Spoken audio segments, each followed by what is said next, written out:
ایک فقیر کی داستان۔ امام ابن جوزی نے ایک نہایت ہی سبق آموز واقعہ بیان کیا ہے۔ اصفہان کا ایک بہت بڑا رئیس اپنی بیگم کے ساتھ دسترخوان پر بیٹھا ہوا تھا۔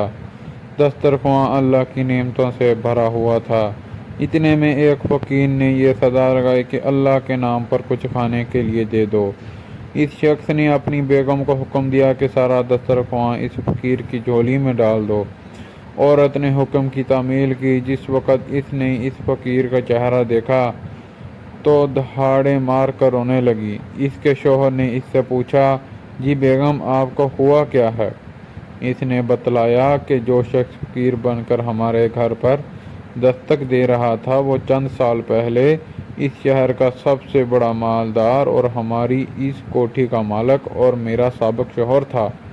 چند سال پہلے کی بات ہے کہ ہم دونوں دسترخوان پر ایسے ہی بیٹھ کر کھانا کھا رہے تھے جیسا کہ آج کھا رہے تھے۔ اتنے میں ایک فقیر نے صدا لگائی کہ میں 2 دن سے بھوکا ہوں، اللہ کے نام پر کھانا دے دو۔ یہ شخص دسترخوان سے اٹھا اور اس فقیر کی قدر پٹائی کی کہ اسے لہو لہان کر دیا۔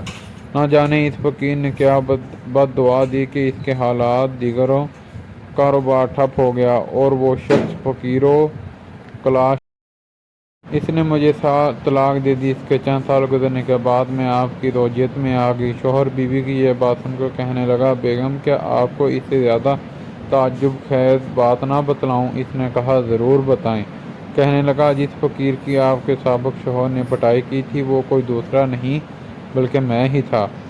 گردش زمانہ کا ایک عجیب نظارہ یہ تھا کہ اللہ تعالیٰ نے اس بد مست مالدار کی ہر چیز، مال، کوٹھی، حتیٰ کہ بیوی بھی چھین کر اس شخص کو دے دیا جو فقیر بن کر اس کے گھر پر آیا تھا، اور چند سال بعد پھر اللہ تعالیٰ اس شخص کو فقیر بنا کر اسی کے در پر لے آیا۔